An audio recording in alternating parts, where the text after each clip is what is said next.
creating curiosity by asking better questions. This is Shed Talk.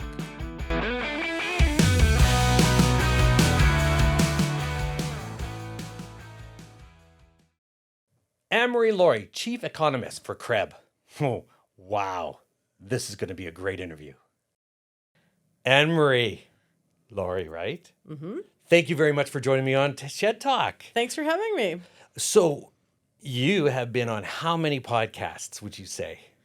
I'd say at least half a dozen. Half a dozen. And public speaking is probably your biggest thing you do? Yes, I do a lot of presentations to a wide range of audiences. So, Ooh, like how big? I have spoken to crowds as small as 20 and as large as 1,000. So, Wow. So, as being a chief economist, what's the biggest thrill that you get out of this?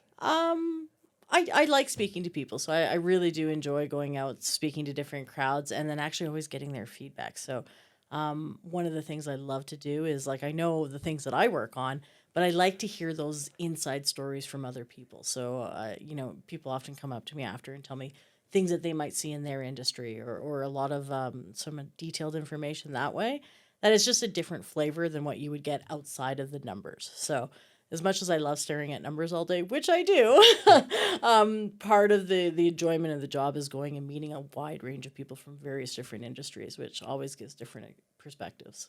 So, when you're doing as being the chief economist with CREB, I look at that and like you said, you love numbers and you love meeting people. That's like an oxymoron. Like, how can you love numbers and meeting people? It just seems so unique. Depends on how much time I spend doing numbers versus people. So, Exactly. I would say 80% of my time I'm really working with numbers, which I absolutely love, and I'm good with that. And that 20% kind of gives me enough, but not overwhelming. So, Awesome. yeah. So, when you're doing your numbers, and let's talk about CREB, and then you're obviously in it, what is the greatest fascination with the numbers that you're looking for? Like, what are you drilling down to get? Depends on what there's really a couple levels. First level is I'm always trying to figure out, well, what's driving the market, what's happening, and looking at one indicator support what's happening. So when I'm looking at numbers, I'm looking at it from the perspective: does this meet with the story? Does this make sense? What supports my theories, right? So that's like the first sort of aspect of, does this fit with the overall economy? Because I specialize in housing, what do those housing numbers look like? Does it flow with the rest of the story? And I think that's kind of my first basis. And then I always look for the other stuff, the unique stuff, like what's different, what has changed, or what story am I getting out of the numbers? And oftentimes I look for different indicators to see, are they all saying the same thing? Or is there anything doing something a little different? So, what would the story indicate to you with Calgary? Well, Calgary's been in a very different scenario, so especially when you compare it to other larger cities. So right now we're in a situation where we just have no supply. Supply levels are extremely low. We haven't seen, especially in the detached, we haven't seen detached, like this is the lowest we've ever seen on record.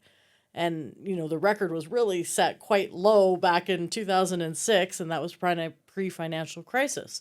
So we're in a different scenario today, and it's really odd because you wouldn't expect that with the high interest rate environment. Typically, when interest rates are high, you see slower sales activity. Now we have to a certain extent seen slower sales, and the numbers are telling us that, but they have been exceptionally strong given the high interest rates, and I think a lot of that is to do with the migration that we're seeing into the province. So I think that when we look at Calgary, that's what some of the differences are. Like some of the other markets in the country are slowing. They have way more supply than they have the demand. They're seeing the typical impact you would expect with high interest rate environment, but they're also not seeing the same flows of interprovincial migration that Alberta is. So that's what's the main difference between our province and some of the other provinces. And this is just something that I like to look at all the time. So that's just some of those comparisons. Our prices keep rising. So another difference, while you're seeing some prices really softening in some of the markets, Calgary's hit new record highs. And that's not only unique to Calgary, we haven't even seen that in the rest of the province. So, I do work with CREB and I work with Calgary, but I also take care of all of Alberta. I take care of Saskatchewan, and I take care of a few markets in Ontario. So when I'm doing those comparisons, going, well, what's Calgary is different. Calgary really is outperforming a lot of the other parts of the province. as well as, other larger cities in the country. And why would Calgary outperform? I think a lot of it is to do with migration. So And we're continuing to see migration into the province. A higher share, I believe, are coming to Calgary. And there's opportunity here. So I mean, people have to ask me why Calgary versus Edmonton. I'm like, well, there's obviously a lot of other factors that drive people to come to our city because of that interprovincial that's coming in. We think part of that, is driven to Calgary in one because of our lifestyle, because of airport access to, better flights than let's say Edmonton. And I mean, of course, our province is generally doing well. Our economy is outperforming a lot of other parts of the country. So that helps bring people here because we have jobs. Also, our relative affordability. Things to kind of keep in mind with, even though we're less than, and we're higher than Edmonton and Calgary. But when you put perspective on it, a detached home in Calgary, even though prices have increased and we're sitting at around 600,000 for a typical home, pushing up closer. Well, it's been pushing up higher than that. We're actually almost at 700 now for a detached home. Let's compare that to Toronto, where that detached home might be 1.7 million. So that's another factor that really pulls people here. So I think when we think about the affordability prospect in Alberta, the fact that we continue to see some fairly strong economic activity, all of that combined really has attracted people to our city. And it's a fairly livable city. There's other factors that play into why Calgary versus, let's say, other parts of the province. You can't deny we're in close proximity in the mountains. We have a lot of those other opportunities as well. so how does the labor, so we talk about labor shortage and we're going to talk about, and just ask the question, because we got labor shortage, Yeah. we got housing, and I don't know if, do I use the word crisis? Crisis to me it's a bit extreme. It is Yeah. at an extreme. It's one of those things. Okay, which side do you want? The left side or the right side? It's extreme. Here's what it is, because of the news. If you're seeing it in the news, it's already too late. This is where we're already at, and this is what's going on. It's not a crisis. It's never too. We have land. It's very different. So park that. It's about how long it takes to get housing built. That's a different story. But we are not we have land availability. We're not in a land shortage situation. Now, how long it takes for that land to get developed and brought on to stream to get new units on, different story. And oftentimes when they're talking about housing crisis, they're also talking about affordable housing. And it's not always on affordable ownership. Some of that's to do with affordable rental. So whenever I see those types of headlines, I go, hang on, what does that mean? Let's break it out by, is it ownership? Is it rental? What are we talking about? What we're really lacking? And I think the challenge in our market is properties available in the lower end of the market in terms of ownership. There isn't a lot of lower priced detached homes anymore, at least in the city. But the difference is, and of course, higher costs. So as you mentioned, labor is a challenge. That hasn't changed. Immigration should help, right? That technically, if you're immigrating people who could fill those positions, that should help limit some of those challenges in terms of labor shortages. I think we're seeing a bit of that, not necessarily enough to alleviate all the problems. People in the construction industry know far more on that side of things. And I think that is a challenge that continues to play out. But when you're talking about housing, you have to remember that where Alberta's different is we can add supply if you have the labor there. And, municipalities allow it. That's also sometimes a challenge, understanding what those municipal regulations are and how long does it take to get that land ready to be developed. And sometimes we go through blips, right? So we've seen it in Calgary where you have periods where we don't have enough activity. You see the new home industry respond.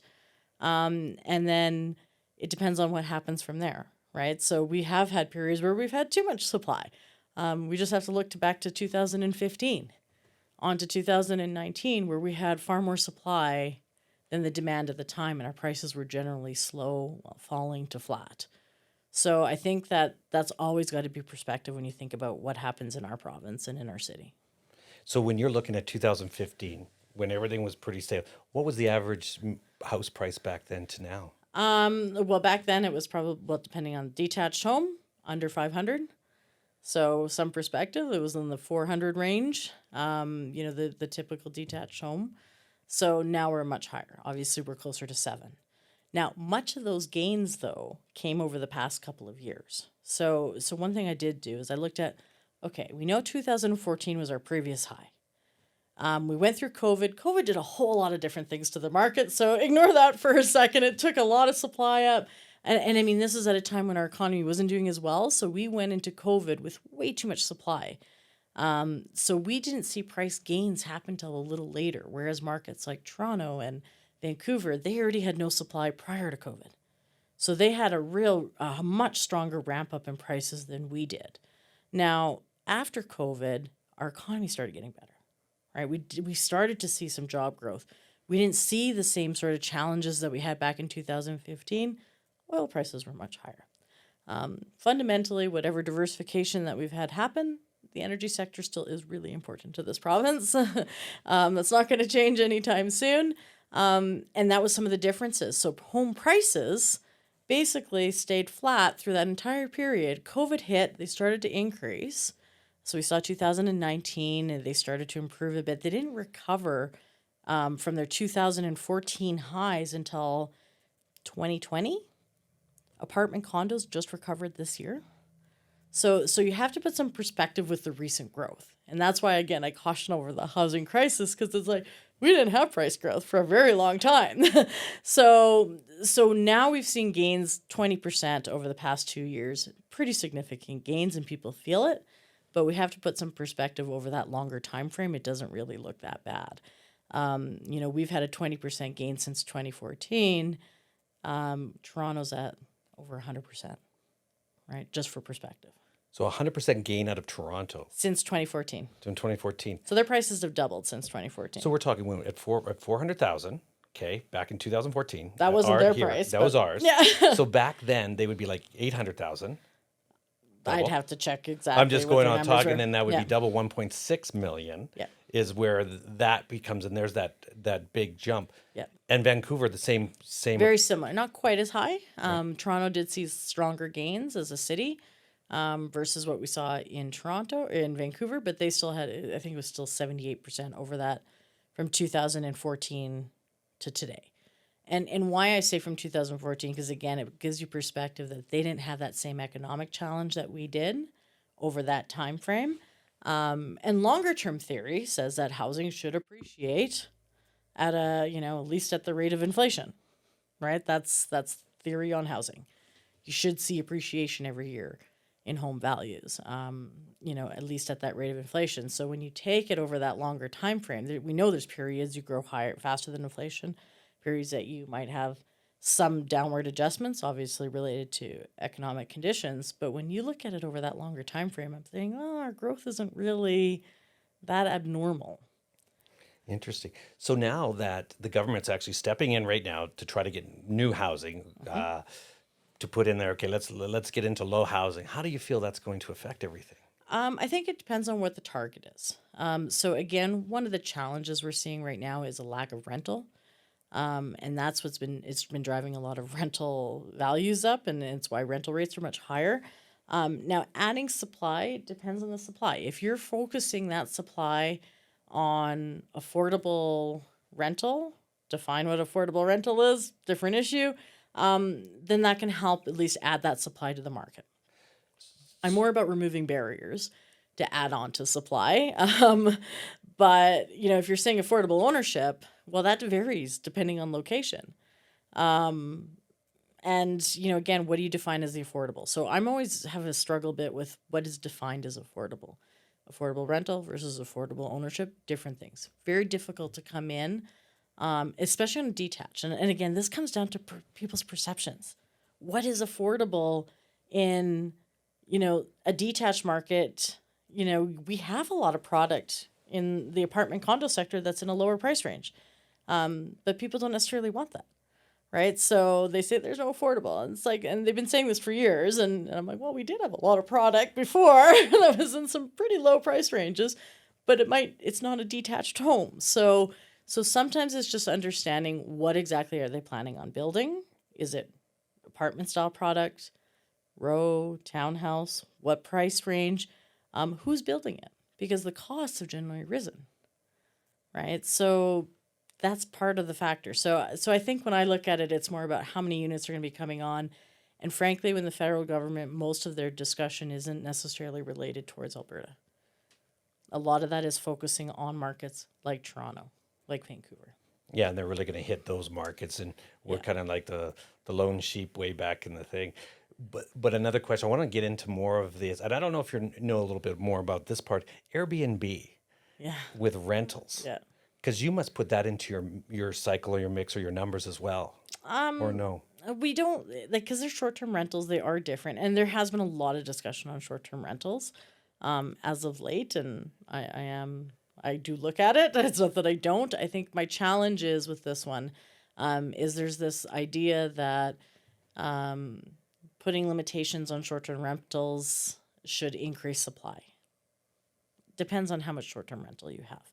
And in fact, I think there is a difference between somebody who is renting out a vacant home on a short-term rental versus someone who is renting a room in their home, right? Right. So on a short-term rental, if somebody's renting a room in their home, you're actually adding to the supply, as opposed to, somebody who's doing a short-term versus a long-term rental. So I think there are a lot of challenges right now in the short-term rental. A lot of people don't like them.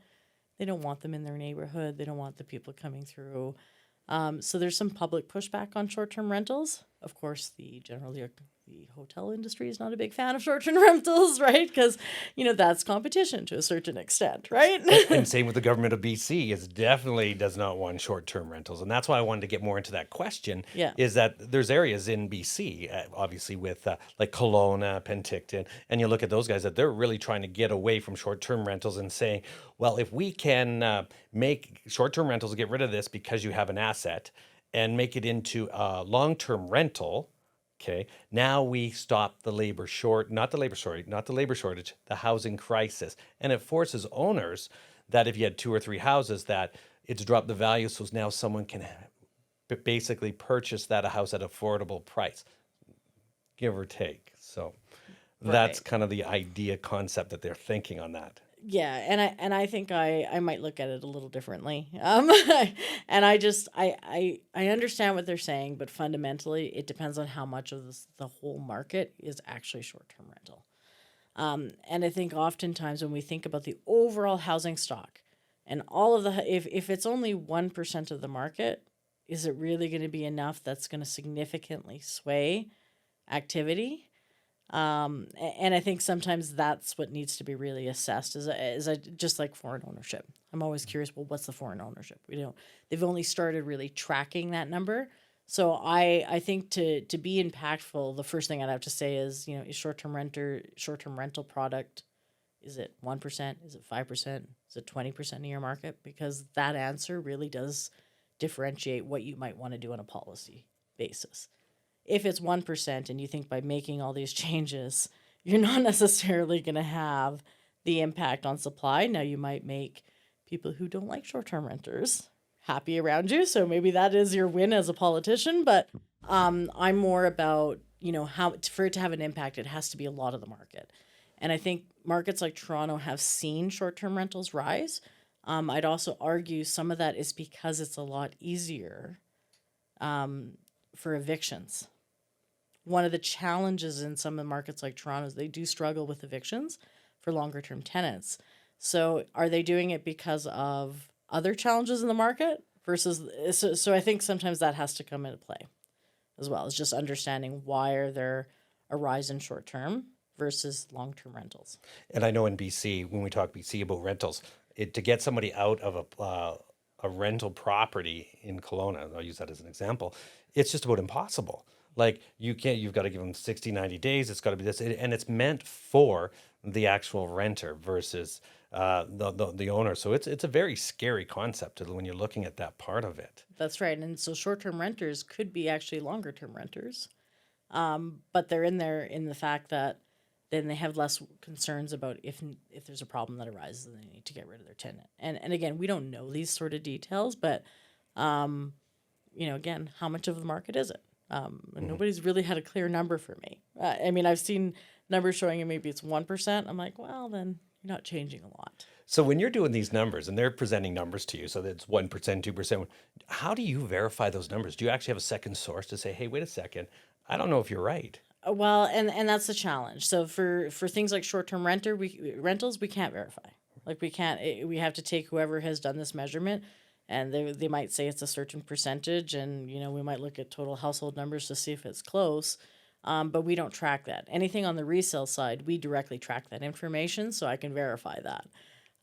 So any home that has sold through the MLS system, I know all the details that I can about it. So that stuff can be verified. Oftentimes with other groups, we have to just look to see. So what I'll often do is see, is it consistent? So again, I'm always looking for consistency in data.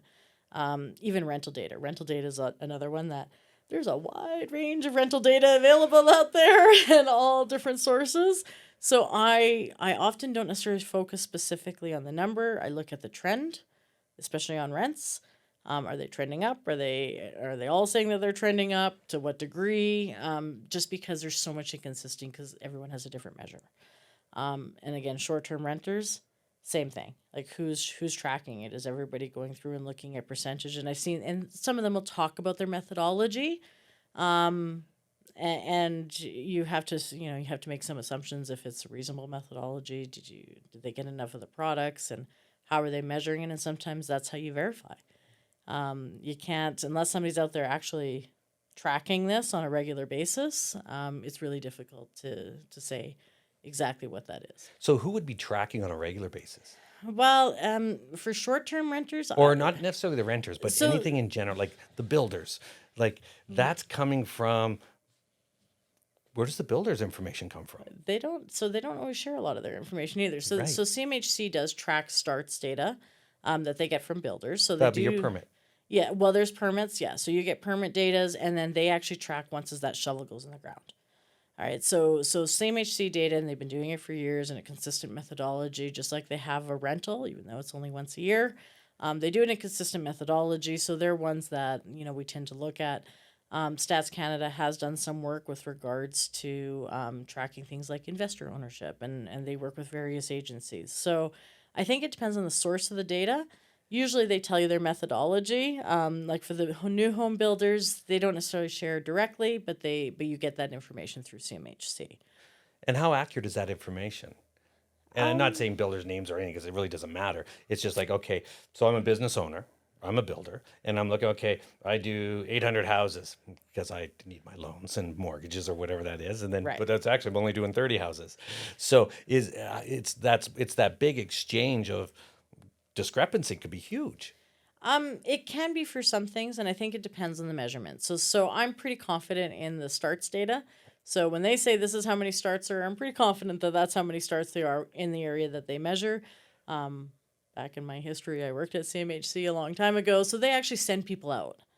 And they do so they actually send people out to verify, right? So I feel very confident about that.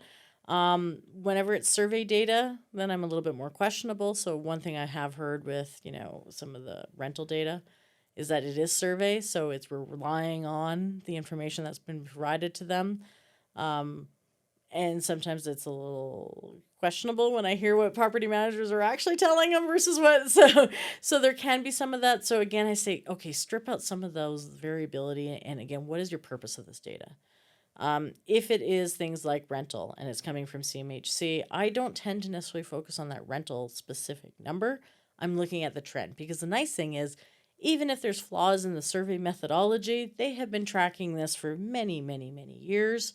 And at least you can get a general trend. And I find those trends are consistent with the rest of the data that I'm seeing. So again, when I look at anything that's survey based, I try and see if it's consistent with anything that's more of a hard measure, if it's a survey versus an actual count. And the hard measure would be So for me, a start that's a hard, like this is shovel is in the ground, construction is exactly. happening. That's a start. Permits, because not all permits turn into starts, right? So that's why I do like to focus on the starts data a little bit more than permits. Now permits can give you a really good indication of how much new home activity there will be in the following year, which is great. But again, I want to know how many actually started. Right. Now, when doing this whole when you get all your numbers together and you got this, because the biggest people that need this information is obviously, and I'm assuming realtors, right? Yeah, well, and realtors use a lot of resale data. So again, resale data we track. So the difference with resale is every realtor, anytime they sell a home, there is a whole bunch of data they have to put into our database system. So they're going to list the home, they're going to put in, price and, measurements and all that sort of stuff. So we get all sorts of information on every single property. From there, we take that data and then I aggregate it directly. So we go and say, okay, all of these homes have sold. This fits this property type or this category. And then we take it and we aggregate that data. So we're constantly, adjusting and fixing that data as because that's a live database that we use. So that data is, in abundance and our members have access to everything right down to every community. So we have data that goes right down to this is your individual community. This is what's been happening in sales, pricing, listings, inventory. We can tell how many homes are coming in various price ranges. And that information is very useful, obviously, for our members for various reasons. Also, a lot of external groups as well have a certain interest in that sort of data. And that's just on the resale market. If we could have that for the new home, that would be great. And that's a great question. Yeah. How do we do that? And it's kind of like asking ourselves better questions. If we could get that for new homes, To that detail? to that detail, how Yeah. would that help out the market? Well, you would at least see what all the new home products are coming in. Like the most we get is whatever we're getting from CMHC. Now, maybe CMHC has more details, but they can't necessarily share them. So again, for me looking at it, there's only so much I can do with it. Now, if all the home builders were to have a database or have a system, I find home builders don't always want to share what that price is, right? So even when home builders list on our system, then they're sharing that price. So I think sometimes because you have to put in a sold price, right? So I think that sometimes that some of those details, it'd be great if all the home builders could get together, track all that information, take out the individual side, because even understanding from the new home side, well, you have sold it at this price. Well, what does that include? Right? We know that there's a sale price, but sometimes it doesn't include your appliances. Like what does that number actually include? So because you can get some stuff out of like once it's actually official and it goes through your land title system, you can get some of that information.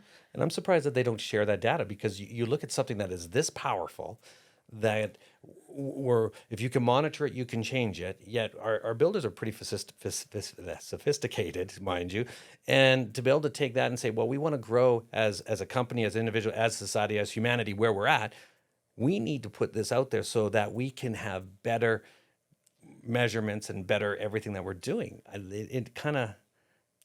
But there's competition between different builders, right? So Oh, no, it totally again, I makes- don't, yeah. and again, I don't know. I'm always somebody who like the more data, the better. I'll take anything I can get.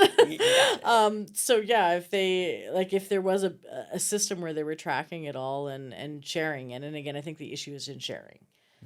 The same way with rentals, property managers aren't always as willing to share that information. So when you think of rents information that comes from maybe rentals.ca, that might be a listing rent. I don't know what the actual rent is. We can make some assumptions that it's similar or less, but we don't know what they actually transacted at because that information is often not shared. So that tends to happen on the new home side as well. Wow. Well, being chief economist, quick question is all on the same side of it. Have you been using AI at all? Not yet. I'm just starting. Like, if I had more time, I would investigate it more to see what the options are. I've heard a lot of talk about what you can and can't do, but I haven't been using it Well, really. and it's interesting because where you come from, the background that you come from, and the numbers, and you talk about this, you're that exact. And I'm not saying for AI to do it, but it's all that whole package together is just absolutely wonderful because you look at getting that information and how powerful that is for you. Right. And apparently the predictive side of things are really good. And again, I think that needs more exploring on my part to understand what type of predictive abilities it can do. I know they're often used for valuation modeling, more so than kind of what I do. Right. So when I'm doing forecasting, I am modeling it. I am putting it in an econometric model to figure out what I think might happen. Does AI do it better? I don't know. Maybe. Yeah, I maybe, don't know. maybe not. Yeah. And most applications I've seen on the AI has been on the how to value a specific home. Whereas I'm less concerned about how a specific home is doing. I'm more concerned about how the overall market is doing. Right. So if you're looking and you had one thing to say about since you started to where you are today, and you could live 1 year or in the past, present, future, which would have been the best time to live in Calgary? Ooh. I'm a Calgary girl, so I don't know. I've always been in Calgary. Or which would have been the best year? I think it depends on what. Okay, so that's I don't know. I'm biased towards Calgary. I think I've only lived outside of Calgary a couple of years. So, in fairness, I spent most of my time here, and I've done very well in this market. I'm not going to complain. I think if you were buying, I don't know. Are you young? Are you older? Like I don't know. What do you like to do? Well, let's break it down to get a little bit more curious about it. As a young buyer, because Yeah. right now, and I have young kids, and they say the same thing. Oh, it's so expensive. And you know what? We go back to when we were younger. Yet, you know what? I actually went to school up the hill both ways, back and forth. And then my parents before then said the course. same thing. Yeah. So here we are now, and they're going, "Oh, houses are so expensive." Here it is. But I believe right now where we're living, we're in, especially Calgary, we're in the greatest city where everything's coming together. Sure, the houses are priced, and I say, sure, the house price is this, but it is what it is. Well, and people, anytime people talk about what house prices were, I remind people, what was your salary back then? Everyone loves to talk about back in the day, it was this price. Like I always see quotes from like the 60s. I'm like, but you didn't earn as much. So like you have to inflation adjust that, but park that aside. So if you think about these young people who are talking about that, and I get it. They're saying it's really expensive. But are you going to become a city? You have to remember, our city's still growing. We're a city. We're not the 4 million person city. We're still on a smaller city size. I would say we are relatively affordable. Like, yes, it is a change of mindset because we are a traditionally detached homes, right? Go to a lot of major other centers. They're not mostly detached homes. They're mostly actually more apartment style condos. Because they have that density. So sometimes I think that there is also that perspective, especially with newer people coming in going, well, it's so unaffordable, but they're thinking about it in a detached home perspective. And even at 700,000, it's not as bad as some cities, and we earn more here. Like our incomes are generally higher in Alberta than they are in Toronto or, BC. And I think that you always need to keep that perspective. So I think that, anyone who's in this market, they talk about many years ago, well, there was challenges then too, right? I remember when we bought our first home, people thought we were crazy. Crazy, you're spending $300,000 on a home. They're like, who does that? Right? And I'm like, well, we did. and it was fine. It worked out just fine. And I think that the challenge is with anybody who is active in the market, it's what is your goal? What's people often confuse your personal residence versus an investment. So yes, housing is absolutely can be an investment. It can create wealth, no question. How long do you plan on living in this home though? Or is it a home you're living in? And I find everybody can justify their own value for whatever they want as their personal preference. But if it's the home that you're living in, how long do you plan on living in it for?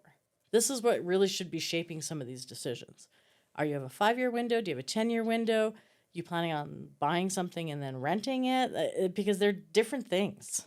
And they're different reasons to get into a market. So if you're buying it as your personal home, what's your plan? Like, is it 2 years, 5 years, 10 years? And that should shape some of those decisions. And I think that there's opportunity in all price ranges. And people forget that we have some of those communities outside of Calgary that still have some relatively affordable homes. And those communities outside of Calgary are awesome, and that's why we live in the greatest province in the world, and where we're at, where we're at. So I wanted to know a little bit more about what is migration. So migration, okay, so it can be broken out into several parts. The first thing to consider is there's international migrants and there's interprovincial. International are people coming from other countries. That is has a very different impact on the housing market versus interprovincial, so coming from other parts of the province. International, no question, Calgary has seen a big boost in international migration. Part of that is international policy or national policy that says we're going to be bringing in more immigrants. So we're seeing some of that impact, bringing in more refugees. But those people tend to start in rental. They take a lot longer before they move into ownership. In fact, they've got some restrictions on ownership, like foreign people until at least another year can't buy directly until you have citizenship. So there are factors that really limit when they can buy. So they're starting off in the rental market. Now they are contributing. That's why, in part, why we've seen rental markets tighten as much as they have is because of all the international migration. Now, when we think about the other side of it, interprovincial, this is really a key thing when we think about how it impacts housing demand today, right? So Alberta has seen not quite record, but really, really strong levels of interprovincial migration. We haven't seen any interprovincial migration like this since, that 2006 period, 2007. And most of the people that have been coming here have been coming from Ontario and BC. Why that matters is because they're turning into homeowners a lot sooner. And it's also shaped the market today. So if you're coming from Ontario, where prices are much higher, you're a lot less sensitive to the higher interest rate environment. And again, you're looking at Alberta, you're looking at Calgary going, well, that's not expensive for a detached home. They're like, that's reasonable. So what has been unique in Calgary is that when we look at the upper price ranges, and I'm thinking 700,000 plus, typically high interest rate environment, that market starts to slow. Well, we haven't seen that here. We've seen really strong sales even in the upper price ranges. And a lot of that is because people are coming from Ontario, from BC, from higher price markets, and they are viewing us as affordable, and they're still purchasing. And that's what's kept demand so strong here versus other parts of the country. Like Saskatchewan is another example. Saskatchewan, they've had international migration. They haven't had interprovincial. People have still left Saskatchewan. So more than coming in, right? And they haven't seen the same boost in their housing market. So again, when you think about flows, and especially short-term flows, that drive like periods of shorter, less supply or more, that's a key part of it. So when I see those interprovincial numbers be as strong as they are, what has it done? Well, it's caused our resale supply to come down, right? Because they're going after the product that's available, which is on the resale. That's ready to move in today, right? So they're picking up that product. Supply levels have come down. So they impact not just demand, they impact supply. And it's really contributed to some of what we have happening in terms of some of the low supply levels.